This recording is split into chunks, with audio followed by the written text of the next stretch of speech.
আসসালামু আলাইকুম প্রিয় শিক্ষার্থীবৃন্দ, আশা করি তোমরা সবাই ভালো আছো, সুস্থ আছো। সরকারি বাংলা কলেজ আয়োজিত অনলাইন ক্লাসের একাদশ শ্রেণীর অনলাইন ক্লাসের আজকে আমার প্রথম ক্লাস। তোমাদের সাথে এর আগে আমার কোনো ক্লাস হয়নি। তোমরা গত মাসে যখন ক্লাস শুরু করেছো তার পরপরই একটি ছুটি গিয়েছে, একটি বন্ধ ছিল বেশ কয়েকদিনের। তো ইতিমধ্যে তোমরা কিছু ক্লাস করেছো, আশা করি তোমাদের ভালো লাগছে। আমরা সবাই জানি যে অনলাইন ক্লাস তোমাদের একটি নতুন অভিজ্ঞতা, আমাদেরও একটি নতুন অভিজ্ঞতা, কিন্তু কিছুই করার নেই। এরকম একটি মহামারীর সময়ে আমরা যে প্রযুক্তির কাছ থেকে যে উপকারটি পাচ্ছি, যে সুবিধাটি পাচ্ছি, সেটি আমরা ইতিবাচকভাবে গ্রহণ করি। আশা করি তোমরা সেটিই করছো। প্রত্যেকটি জিনিসেরই একটি নেগেটিভ এবং পজিটিভ দিক থাকে, ইতিবাচক এবং নেতিবাচক দিক থাকে।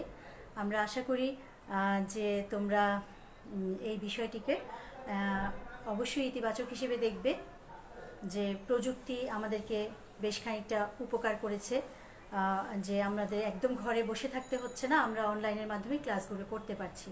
যাই হোক, আজকে প্রথম দিন তোমাদের সাথে আমার পরিচয়।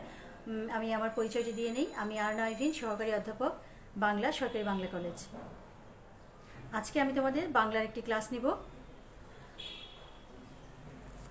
তোমরা গত কয়েকদিনে বেশ কয়েকটি বাংলা ক্লাস করেছো। তোমরা নিশ্চয়ই বুঝতে পারছো যে বাংলা সিলেবাসটি তোমাদের অন্তর্ভুক্ত হয়েছে, সেখানে তোমাদের গদ্য এবং পদ্য অন্তর্ভুক্ত হয়েছে। এছাড়া তোমাদের আছে উপন্যাস এবং নাটক। উপন্যাস এবং নাটক আমরা আরেকটু পরে ধরবো তোমাদের। শুরুতেই আমরা তোমাদের গদ্য এবং পদ্য অংশ থেকেই পড়াই। তো তোমরা গদ্য এবং পদ্য নিশ্চয়ই বুঝতে পারছো যে গদ্য অংশে তোমরা পাবে হচ্ছে গল্প এবং প্রবন্ধ, আর পদ্য অংশে অবশ্যই তোমাদের জন্য কবিতা থাকবে। গদ্য অংশে যে দুটি বিষয় তোমাদের অন্তর্ভুক্ত করা হয়, একটু মনোযোগ দিয়ে শুনলে আমার মনে হয় তোমাদের উপকার হবে। পরবর্তীতে যে ক্লাসগুলো তোমাদের হবে, তোমাদের বুঝে নিতে সুবিধা হবে। সেটা হচ্ছে তোমাদের সিলেবাসে যে বিষয়গুলো অন্তর্ভুক্ত হয়েছে তার মধ্যে গদ্য অংশ থেকে তোমাদের রয়েছে প্রবন্ধ এবং গল্প। যেমন বাংলার নব্য লেখকদের প্রতি নিবেদন, এটি একটি প্রবন্ধ। তোমার অপরিচিতা গল্প, আমার পথ প্রবন্ধ, আহ্বান একটি গল্প, জীবনবৃক্ষ প্রবন্ধ, এরকম। তো প্রবন্ধ এবং গল্পের মধ্যে যে তফাৎটি আছে তোমরা আশা করি কিছুটা হলেও বুঝো। সে একটি ঘটনা, একটি গল্প থাকবে, যেখানে একটি কাহিনী থাকবে, কিছু চরিত্র থাকবে, সেটি হচ্ছে গল্প। আর প্রবন্ধে অবশ্যই একটি বিষয়ের উপরে আলোচনা থাকে, তথ্য এবং তথ্যভিত্তিক। তো সেখানে তোমরা অনেক কিছু জানতে পারবে একটা বিষয়ের উপরে। তো আজকে আমি তোমাদেরকে কিন্তু প্রবন্ধ এবং গল্প কোনোটিই পড়াবো না। আজকে তোমাদেরকে আমি একটি কবিতা পড়াবো পদ্য অংশ থেকে। সেটি হচ্ছে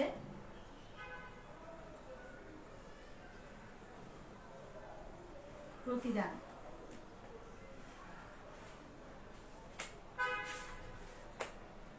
তোমাদের যাদের কাছে বই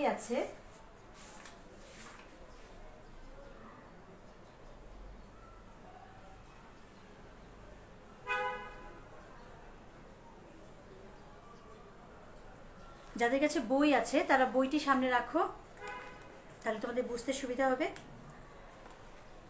ক্লাস শুরু তোমাদের সাথে, যেহেতু আজকে আমার প্রথম দিন, শুরুতেই আমরা কবিতায় চলে যাব না, একটু আলোচনা করে নিই।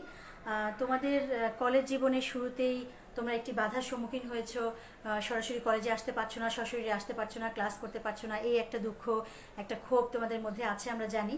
কিন্তু তারপরেও আমরা বিষয়টিকে আমি একটু আগে বলেছি যে তোমরা ইতিবাচক হিসেবে দেখবে।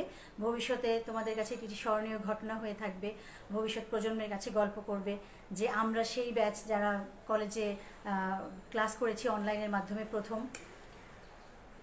এটাও একটা মজার অভিজ্ঞতা হতে পারে। আশা করি কিছুদিনের মধ্যেই এই মহামারীর সিচুয়েশন বা অবস্থা পরিবর্তিত হবে এবং আমরা অবশ্যই সবাই একত্রিত হব ক্লাসরুমে। তখন একটা অন্যরকম অভিজ্ঞতা তোমাদের হবে। আমরা আশা করি খুব দ্রুত এই সময়টি কেটে যাক। তারপরেও এই প্রযুক্তি আছে বলেই কিন্তু আমরা থেমে নেই, আমরা সামনের দিকে এগিয়ে যাচ্ছি। আমাদের ক্লাস, অফিস, আদালত, সমস্ত কর্মযজ্ঞ কিন্তু আসলে এই অনলাইন বা প্রযুক্তির মাধ্যমে কিন্তু হয়ে চলেছে।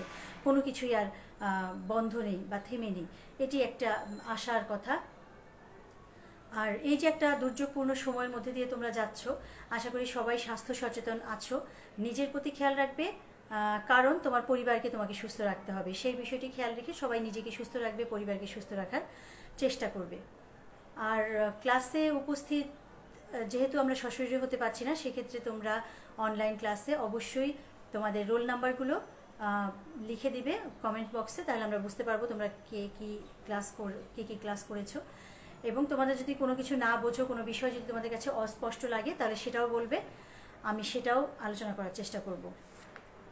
বা তোমাদের কমেন্টস বক্সে লিখে কিছুটা বুঝিয়ে দেওয়ার চেষ্টা করবো, বা পরবর্তী ক্লাসে আমি যখন দেখে নিব যে কমেন্টস বক্সে কিছু সমস্যার কথা বলা আছে, আমি চেষ্টা করব পরবর্তী ক্লাসে সেগুলো নিয়ে কথা বলার জন্য। তো বাংলা বিষয়টি এমন, তোমাদের কাছে মনে হবে যে বাংলা তো সহজই, বাংলা তো পড়লেই পাশ করি, কিন্তু একটু যদি আমরা হিসাব মেলাতে যাই, তাহলে আমরা দেখব যে এসএসসি এবং এইচএসসি দুটো পরীক্ষাতেই ছাত্রছাত্রীরা কিন্তু যারা যে রেজাল্টই করুক না কেন, যে পর্যায়ে থাকুক না কেন, সবচেয়ে তার খারাপ নাম্বারটা থাকে হচ্ছে বাংলাতে, তারপরে ইংরেজিতে, তারপরে তার অন্যান্য বিষয়ে। তো কেন এটি হচ্ছে? নিজের মাতৃভাষা, তাহলে তুমি কেন সবচেয়ে কম নাম্বার তুমি সেটিতে পাচ্ছ? তোমাদের মনে হয় যে পড়লেই তো পারি, পড়লেই তো লিখতে পারি। হ্যাঁ, লিখতে কিছু একটা পারো, কিছু একটা লিখে তোমরা দিয়ে আসো, কিছু একটা লিখে দিয়ে আসলেই কিন্তু হচ্ছে না। সেখানে তোমাকে সৃজনশীল প্রতিভার বিকাশ ঘটাতে হবে, দেখাতে হবে যে হ্যাঁ আমি পারছি। আর তোমরা এমন একটা ব্যাচ যারা আমার জানা মতে ক্লাস 6 থেকে সৃজনশীল চর্চা করে আসছো, সৃজনশীল প্রশ্ন উত্তর তৈরি করা, কিভাবে তৈরি করতে হয়, সৃজনশীল সৃষ্টিশীল যে অ্যান্সারগুলো হয়, উত্তরগুলো হয়, সেগুলো তোমাদেরকে চর্চা করানো হচ্ছে 6ষ্ঠ শ্রেণী থেকে। সেই হিসেবে তোমাদের অনেক ভালো ফ্রি হ্যান্ড বাংলা লিখতে পারার কথা। কতটুকু তোমরা পারো আমি জানি না, আশা করি তোমরা ভালোই পারবে। কিন্তু দেখা যায় পরীক্ষার খাতায় যে তোমরা সবচেয়ে খারাপ করছো হচ্ছে বাংলা বিভাগে, বাংলা বিষয়ে। তো এর কারণ হলো তোমরা যেটা লেখো না বুঝে লেখো, না বুঝে তোমরা লিখে ফেলো। তো সেই কারণে তোমাদেরকে কি করতে হবে, টেক্সটটা খুব ভালোভাবে মনোযোগ দিয়ে বারবার পড়তে হবে। মনে হতে পারে যে বাংলা সহজ, পড়লেই বুঝতে পারি না, কিন্তু সাহিত্য বিষয়টি আসলে উপলব্ধি করার বিষয়, বোঝার বিষয়। এবং বুঝে শুধু বসে থাকলেই হবে না, যেহেতু সিলেবাসের অন্তর্ভুক্ত হয়েছে সেখানে কিছু ব্যাখ্যাও করতে হবে, কিছু একটা লিখেও দিয়ে আসতে হবে। তো সেই লেখাটার মান যেন মানসম্মত হয়, সেটির দিকেও আমাদেরকে নজর দিতে হবে। সেক্ষেত্রে আমাদেরকে জিনিসটি পড়া থাকলে কিছুটা আগানো থাকলো, ক্লাস করলে আরেকটু ভালো বুঝলে, ভেতরের পড়াগুলো পড়া থাকলে আরেকটু ভালো বুঝলে, আর যখন নোট তৈরি করবে বা অন্যান্য বই থেকে সাহায্য নেবে, তখন তোমার কাছে পুরোপুরি বিষয়টা পরিষ্কার হয়ে যাবে। তো ধাপে ধাপে আয়ত্ত করতে হবে।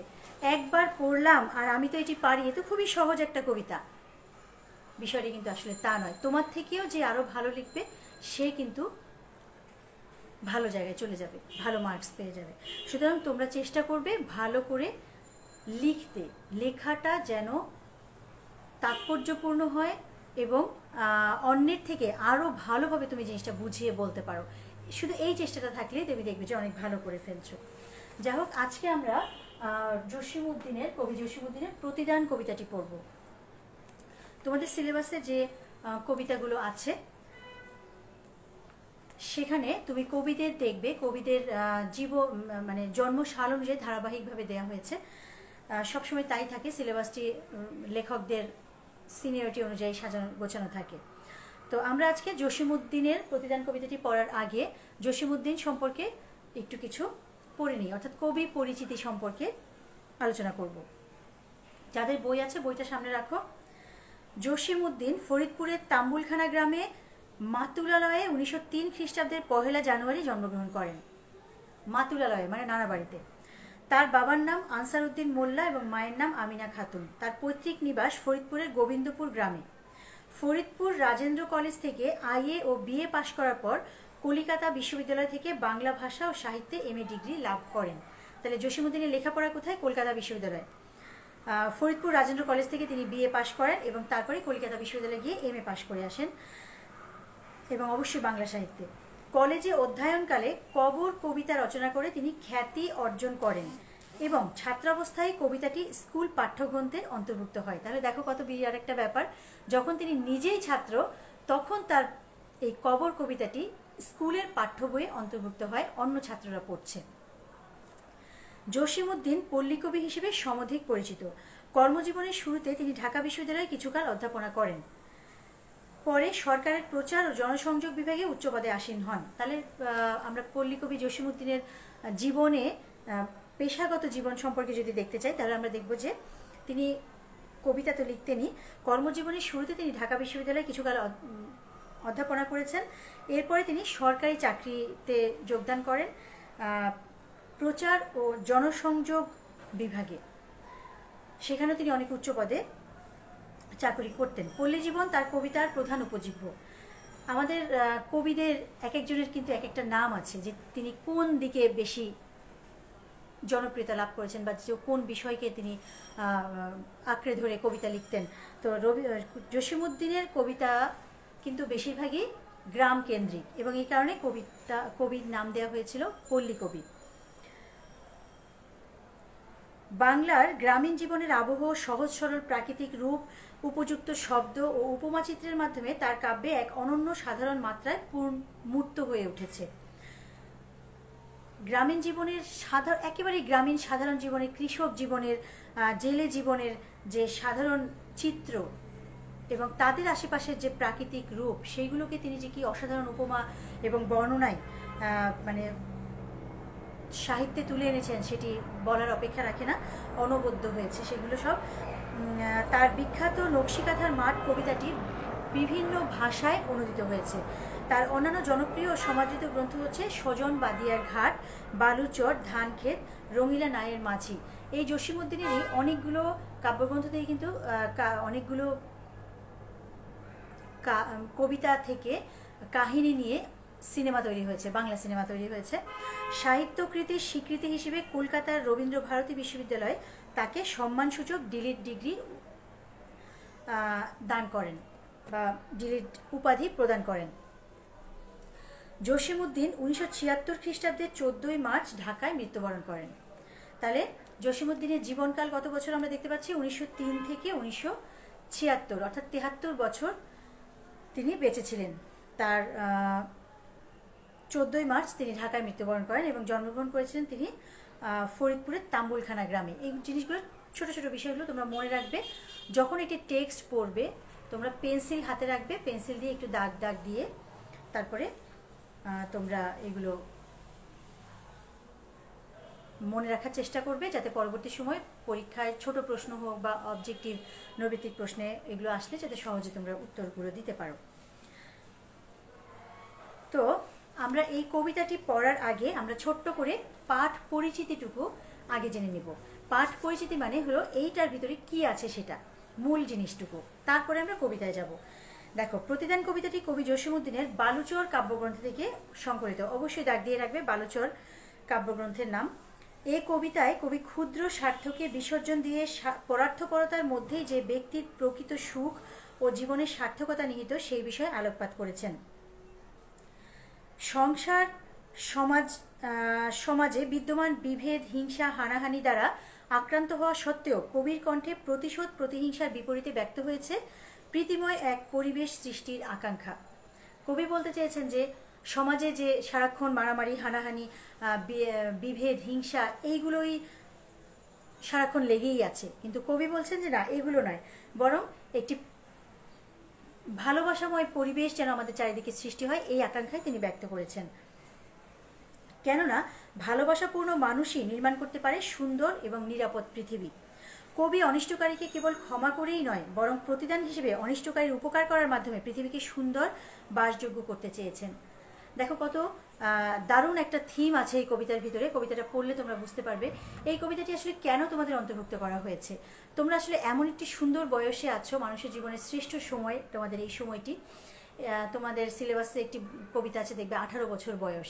এই 18 বছর বয়সটি কিন্তু শ্রেষ্ঠ সময়। এই সময় মানুষ কোনো বাধা মানে না, সব কিছুকে অসম্ভব সুন্দরভাবে দেখে, সব কিছুকেই তারা অতিরিক্ত ভালোবাসার চোখে দেখে, আবার কখনো কখনো অতিরিক্ত রাগ হয়ে যায়।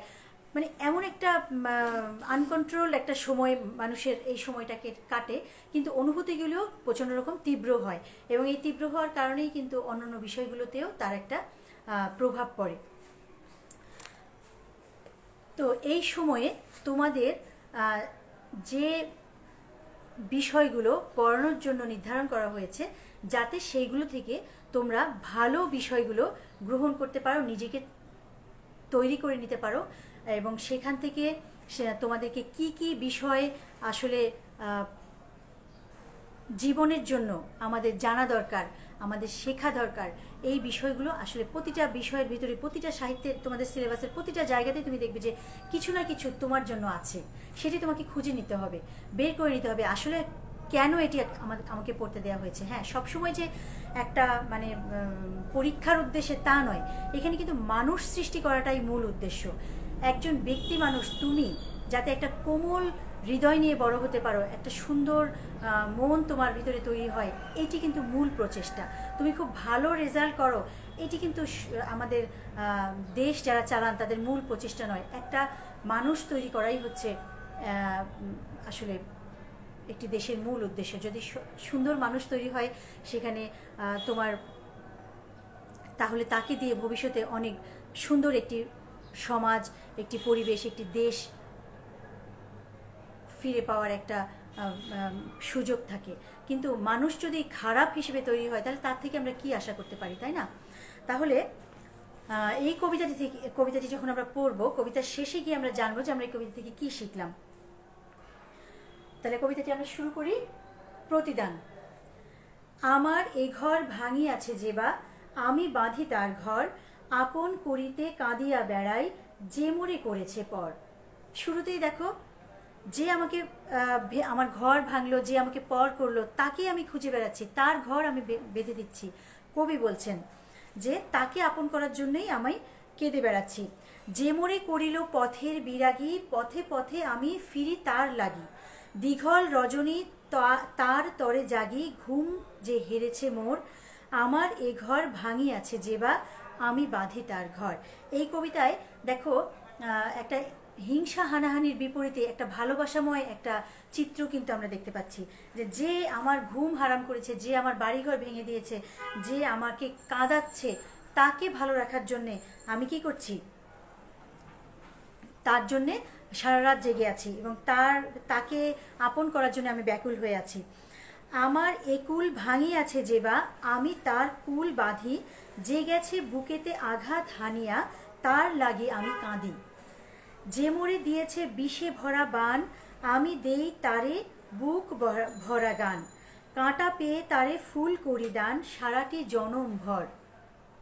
কবি এতই ভালো, এতই তার মানে মনের মধ্যে ভালোবাসা আছে যে তিনি বলছেন যে আমাকে বিষ ভরা বান মেরেছে, তাকে আমি বুক ভরা ভালোবাসা দিই, কাটা পেয়ে তারে ফুল করি দান, সারাটি জনম ভর। সে তো সারা জীবনই আমাকে কাটা দিয়ে গেল, কিন্তু তাকে আমি সারা জীবন ধরেই কি করব, ভালোবাসবো।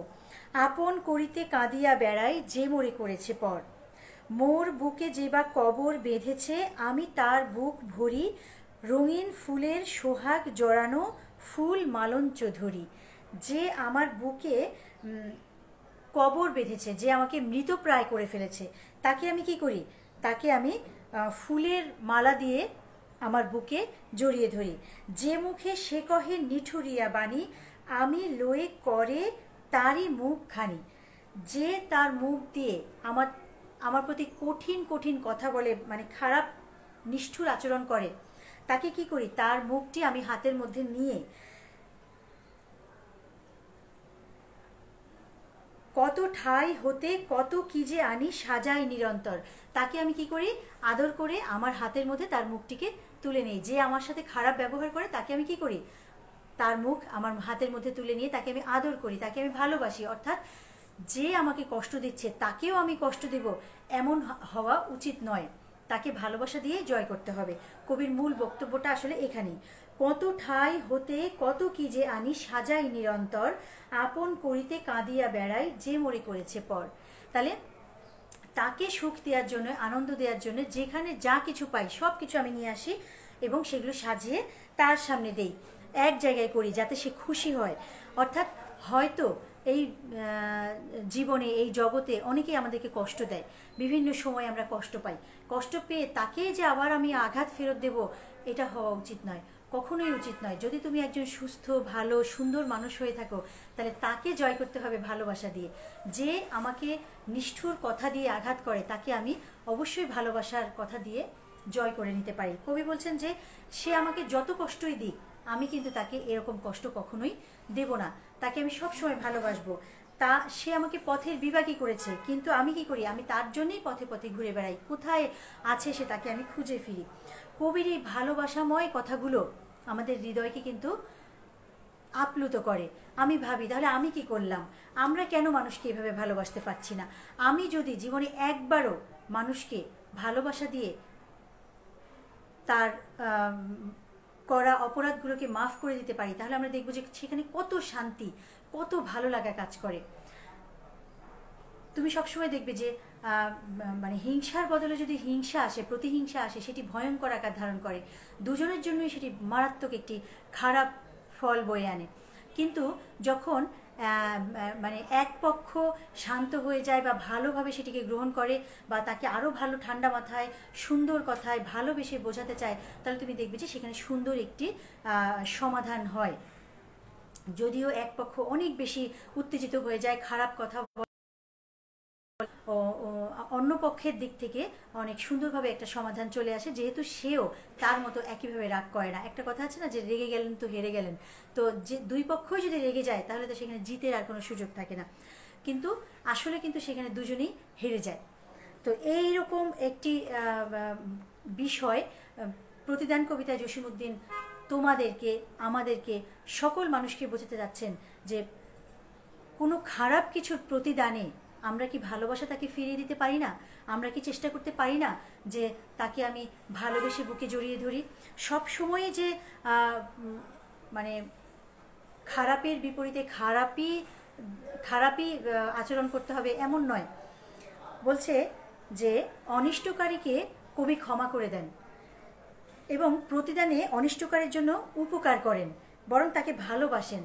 তাতে কি হয়, পৃথিবী আরও বেশি সুন্দর হয়, বাসযোগ্য হয়। কবির যে এই মনোবৃত্তি, এই যে তার মানে ভালো লাগা যে কথা, এই কথাগুলো কি আমরা আমাদের মনের মধ্যে মেনে নিতে পারি না? আমার নিজেকেও কি আমি এইভাবে তৈরি করতে পারি না? তোমরা এমন একটি সুন্দর সময় অতিবাহিত করছো তোমাদের জীবনের, যে সময়টাতে তুমি নিজেকে তৈরি করে নিতে পারো। অর্থাৎ তুমি দেখবে যে কুমার যখন একটি মাটির পাত্র তৈরি করেন, তখন কিন্তু অনেকগুলো স্তর পার হয়ে তাকে একটি পাত্র তৈরি করতে হয়। যেমন প্রথমে মাটি এনে সেই মাটিকে নরম করে সেই মাটির ভিতরে আরও কী সব যদি প্রয়োজনীয় জিনিস থাকে সেগুলো মিশ্রণ করে তিনি একটি হাঁড়ি হাতে তৈরি করেন, সেটি ছাঁচে ফেলে তৈরি করেন। তৈরি করলেই কিন্তু হয়ে গেল না, সেটিকে প্রথমে রোদে দেওয়া হয়, রোদ থেকে আবার গরম মাটির গনগনে আগুনের চুলায় দেওয়া হয়, সেখান থেকে শক্ত হয়ে তারপরে সেটি চেক করে দেখা হয় যে ঠিকমতো সেটি শক্ত হলো কিনা, তারপরে গিয়ে সেটি ঠিক হয়। তো এর মাঝখানে আরেকটি স্তর রয়ে গেছে, যদি নকশা করার বিষয় থাকে তাহলে আরও সুন্দর করে সেখানে নরম থাকা অবস্থায় নকশা করা হয়। অর্থাৎ এই প্রতিটি ধাপ কিন্তু এই মাটির সুন্দর পাত্রটির জন্যে প্রয়োজনীয়। এখান থেকে একটি ধাপও যদি বাদ দেওয়া হয়, যেমন ধরো তোমাকে রোদে দেওয়া হলো না, হ্যাঁ, যেমন ধরো পাত্রটি রোদে দেওয়া হলো না, তাহলে কি হবে, নরম মাটি সরাসরি আগুনে দেওয়ার ফলে সেটি বেঁকে যাবে, সুন্দর হবে না। আবার শুধু রোদে সেটিকে শক্ত করে ফেলা হলো, তাহলে কি হবে, কিছুদিন পরে সেটি ভেঙে যাবে, পাকা হলো না। আবার নকশাটি করা হলো না, তাহলে এক বিষয়টা অত সুন্দর হলো না। বা মাটিটাকে ঠিক করে মাখানো হলো না, তাহলেও হয়তো জায়গায় জায়গায় ছিদ্র থেকে যাবে, বাতাস ঢুকবে, পাতিলটি ব্যবহার করা যাবে না, হাঁড়িটি ঠিক করে ব্যবহার করা যাবে না। তাহলে দেখো প্রতিটি স্তরই দরকার। ঠিক তেমনি এই যে জীবনের যে স্তরগুলো তোমরা পার করছো, এই জীবনের প্রতিটি স্তরই কিন্তু গুরুত্বপূর্ণ, কোনো স্তরই অগুরুত্বপূর্ণ নয়। এই সময়ে যে কাজটি তোমার করা উচিত, যেভাবে নিজেকে তৈরি করা উচিত, সেইটুকু যদি তুমি বাদ দিয়ে লাফ দিয়ে একবারে উপরে উঠতে চাও, তাহলে কিন্তু ফাঁক থেকে যাবে। তোমার জীবনের এই ফাঁকাটি কখনোই আর পূর্ণ হবে না। অনেকেই এই কাজটি করে থাকে, একবারে বড় হতে চায়, একবারে অনেক কিছু করতে চায়, তাহলে হয় কি শেষমেশ গিয়ে তার ভিতরে অনেক কিছু অপূর্ণ থেকে যায়। সে বুঝতেও পারে না, জানতেও পারে না যে তার ভিতরে কি কি অপূর্ণতা আছে। ফলে এই সময়ে তোমরা যা কিছু চোখের সামনে দেখছো তা থেকে শিক্ষা গ্রহণ করবে, অবশ্যই নিজেকে তৈরি করবে। নিজেকে কিভাবে সৃষ্টি করা যায়, আরও ভালোভাবে নিজেকে কিভাবে তৈরি করা যায়, ভবিষ্যতে একজন ভালো পূর্ণ মানুষ হিসেবে কিভাবে সমাজে ভূমিকা রাখা যায়, এই চেষ্টাগুলো কিন্তু এখন থেকেই শুরু করতে হবে। তোমরা জানো যে ক্যাডেট কলেজগুলোতে ক্লাস 6 থেকে ভর্তি করানো হয়, সেখানে কিন্তু প্রতিটি ক্লাসে ভবিষ্যতের জন্য তাকে তৈরি করা হচ্ছে। তাহলে তোমরা যারা সাধারণ শিক্ষা প্রতিষ্ঠানগুলোতে পড়ছো তাদেরও তো একই প্রসেসিংয়ে আগানো উচিত, তাই না?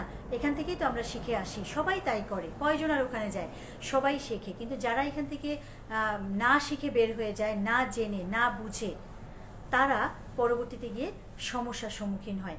তা আমি বলবো যে এই সময়ে তোমরা নিজেকে তৈরি করবে, কোনটা ভালো কোনটা মন্দ বিবেচনার যে বিষয়গুলো, যুক্তি দিয়ে বোঝার যে বিষয়গুলো, সেগুলো এখন থেকেই মানে নিজেকে নিজের ভিতরে নেয়ার চেষ্টা করো। তোমাদের মতো বয়সে, মাত্র 18 বছর বয়সে সুকান্ত ভট্টাচার্য কবিতা লিখে ফেলেছেন, 18 বছর বয়স, 18, 19, 20 বছর বয়সে। তা তোমরা কেন সেই কবিতাটি এখন তুমি পড়ছো? তাহলে তার যে উপলব্ধি, একই বয়সের একই উপলব্ধি তোমার ভিতরেও থাকার কথা। হয়তো সবাই কবি হবে না, কিন্তু অনুভূতিটা তো সবার ভিতরেই আছে, তাই না? তো সেই অনুভূতিগুলোই আমরা কাজে লাগাতে পারি। অনুভূতিগুলো কখনো কখনো খারাপ কাজে আমরা লাগিয়ে ফেলি, সেটা যেন না হয় সে বিষয়ে আমরা কাকে ব্যবহার করব? আমাদের যুক্তি যেখানে থেকে কাজ করে, অর্থাৎ আমাদের ব্রেনকে ব্যবহার করব, যে ভালো মন্দ যুক্তি তর্ক দিয়েই কিন্তু আমাদেরকে ভালো মন্দকে গ্রহণ করতে হবে। যেমন এই সময় তোমাদের অনেক বন্ধু থাকবে যারা যারা তোমাদেরকে অনেক ধরনের প্রলোভন দেখাবে। এই বন্ধু নির্বাচনের বেলায় তোমরা অবশ্যই খুব সাবধানী থাকবে, খুবই সাবধানী থাকবে। কয়েকদিন বোঝার পরে যদি মনে হয় তোমার যে কোথাও কোনো সমস্যা আছে এর মধ্যে, অবশ্যই তার কাছ থেকে দূরে সরে যাবে এবং অবশ্যই ভালো বন্ধুদের সাথে চলাফেরা করার চেষ্টা করবে। কারণ জীবনটা তোমার এই জীবন যদি একবার কোনো কারণে পিছলে যায়, তাহলে শুধু তুমি একাই পিছলে পড়বে না, তোমার পুরো পরিবারই কিন্তু শেষ হয়ে যাবে। সেই ব্যাপারে অবশ্যই সতর্ক থাকবে, নিজেকে সতর্ক রাখবে, পরিবারকে সুরক্ষিত রাখবে। সবসময় খেয়াল করবে যেন কোথাও কোনো ভুল না হয়ে যায়। হ্যাঁ, যে বয়স এখানে ভুল হতে পারে, সেক্ষেত্রে তোমাদের কি করতে হবে? সেখানেও কিন্তু সমাধান আছে। সেক্ষেত্রে তোমাদের যারা বড় আছেন, সিনিয়র, সেটা হতে পারে তোমার ভাই বোন, অবশ্যই বাবা মার কাছে সবার আগে যেতে হবে। বাবা মা, ভাই বোন, তোমার যদি কোনো কাছের মানুষ থাকে তার কাছে বলতে পারো, তোমার প্রিয় শিক্ষক যদি কেউ থেকে থাকেন তার কাছে বলতে পারো।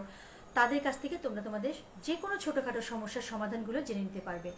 মানুষ কিন্তু সবসময় নিজে নিজে সমাধানে আসতে পারে না, অনেক সময় সে একটা জায়গার মধ্যে ঘুরপাক খায়। তখন যারা বড় থাকেন, একটু মুরব্বী থাকেন, তারা কিন্তু সেই সমস্যা থেকে সমাধান দিয়ে দিতে পারেন। হ্যাঁ, সমস্যার একটা সুন্দর সমাধান তারা দিতে পারেন, এই বিষয়টি সবসময় মনে রাখবে। ফলে কি হবে? তোমরা খুব বিপদে পড়লেও একটা সমাধানে চলে আসতে পারো। আর বিপদে যাতে না পড়ো সেই চেষ্টাতেই সবসময় থাকতে হবে। আর এটা তো গেল তোমার সামাজিকভাবে নিজেকে খাপ খাইয়ে নেওয়ার কথা। আর যদি পড়াশোনার কথা একটু বলি, এখানেও অত্যন্ত গুরুত্বপূর্ণ একটি বিষয়, সেটা হচ্ছে যে এই সময়টা, এই 2 বছর যদি তুমি নিজেকে না দাও, সময়টা নষ্ট করে ফেলো, তাহলে কিন্তু ভালো রেজাল্ট করা কখনোই সম্ভব না। তাই শুরু থেকেই আমি তোমাদেরকে বলবো যে টেক্সটে যে বিষয়গুলো আছে, যে কবিতাগুলো আছে, যে গদ্যগুলো আছে, সেগুলো তোমরা বাসায় বসে, এখন তো অফুরন্ত সময়, কলেজে আসতে হয় না, যেতে হয় না, তোমরা বাসায় বসে বসে বইটি নিয়ে যেমনভাবে গল্প পড়ো সেরকম বসে বসে এগুলো পড়বে। বোঝো না বোঝো পড়বে, আমার ধারণা তোমরা বুঝতে পারবে, অনেক সহজ। যদি না বোঝো, শব্দার্থ আছে, পাঠ পরিচিতি আছে, দরকার হলে তোমরা বাজার থেকে 2-1টা নোট বই কিনে নেবে, সেখান থেকে তোমরা ব্যাখ্যাগুলো দেখে নেবে, কি বলতে চায় কবি, কি বলতে চান। আর ক্লাস তো থাকছেই, হয়তো ক্লাস করতে পারছো না বা সময় পাচ্ছ না, অনেকের কাছে মোবাইল নেই, অনেকের অনেক ধরনের সমস্যা, সেক্ষেত্রে তোমরা কিন্তু চাইলে অনেকভাবে এই সমস্যার সমাধান করতে পারো।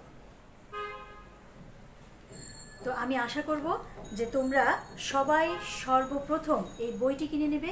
যাদের এখনও বইটি কেনা হয়নি, অবশ্যই বই কিনে নেবে। টেক্সট তোমাদের ইন্টারমিডিয়েট এই লেভেলে এসে, এইচএসসি লেভেলে এসে বাংলা টেক্সট বইটি নির্ধারণ করে দেওয়া হয়েছে। আরও অন্যান্য বিষয় তোমরা দেখবে যে অত নির্ধারিত বই নেই, বিভিন্ন রাইটারের বই থেকে তোমাদের বিষয়গুলো পড়তে হয়, কিন্তু বাংলাতে কিন্তু নির্দিষ্ট করে বই দেওয়া আছে, ইংরেজিতেও বই দেওয়া আছে। তো এই বইগুলো তোমরা অবশ্যই কিনে নেবে, এবং বাসায় বসে বসে ক্লাসে পড়ানো হোক বা না হোক টেক্সটগুলো পড়ে ফেলবে। ঠিক আছে, তাহলে এই কবিতা থেকে আমরা আজকে কি শিখলাম? বলেছিলাম ক্লাসের শুরুতেই যে এটুকু আমরা একটু লাস্টে এসে জেনে নেব। এই কবিতা থেকে আমরা কি শিখলাম? এই কবিতা থেকে আমরা শিখলাম যে প্রতিদানে কি দিতে হয়। কিসের প্রতিদানে? কেউ যদি আমাকে খারাপ আচরণ দেয় বা আমার সাথে খারাপ আচরণ করে, আমাকে কষ্ট দেয়, তাহলে তার প্রতিদানেও আমি কি তাকে কষ্ট দেব? না, তার প্রতিদানে আমি তাকে কি ফিরিয়ে দেব? ভালোবাসা ফিরিয়ে দেব। তাহলেই এই পৃথিবীতে শান্তি বিরাজ করবে। সবাই যদি সবাইকে শুধু প্রতিদানে রাগই ফিরিয়ে দেয়, তাহলে তো মারামারি হানাহানিতে পৃথিবী ধ্বংস হয়ে যাবে, তাই না? তাহলে সেটা হওয়া উচিত হবে না। আমরা সবাই সবসময় খেয়াল করব, যদি কখনো মাথা গরম হয়ে যায় আমরা চেষ্টা করব সাথে সাথে নিজের মাথা ঠান্ডা করব, এবং প্রতিদানে যে তোমাকে কোনো কিছু বলছে বা তোমাকে হার্ট করছে, কষ্ট দিচ্ছে, তুমি চেষ্টা করবে ঠান্ডা মাথায় বুঝিয়ে তাকে ভালোবেসে সেই বিষয়টির একটি সমাধান করতে। সেটা যে কোনো জায়গায় হতে পারে। অর্থাৎ মূল কথা হচ্ছে, সহজ কথা হচ্ছে যে ক্ষমা করা শিখতে হবে, ক্ষমা করে দিতে হবে, এবং সেই ক্ষমার মধ্যে দিয়েই কিন্তু সমাজে একটি সুন্দর পরিবেশ সৃষ্টি হতে পারে। তো সবাই খুব ভালো থাকবে, সুন্দর থাকবে। আশা করি আগামী ক্লাসে তোমাদের সাথে আবার দেখা হবে অন্য একটি বাংলা বিষয়ের অন্য একটি বিষয় নিয়ে। তোমরা সবাই সাবধানে থাকবে, রাস্তাঘাটে বের হওয়ার সময় অবশ্যই স্বাস্থ্যবিধি মেনে চলবে। সবাই ভালো থাকো, সুস্থ থাকো। আজকে এ পর্যন্তই। আল্লাহ হাফেজ।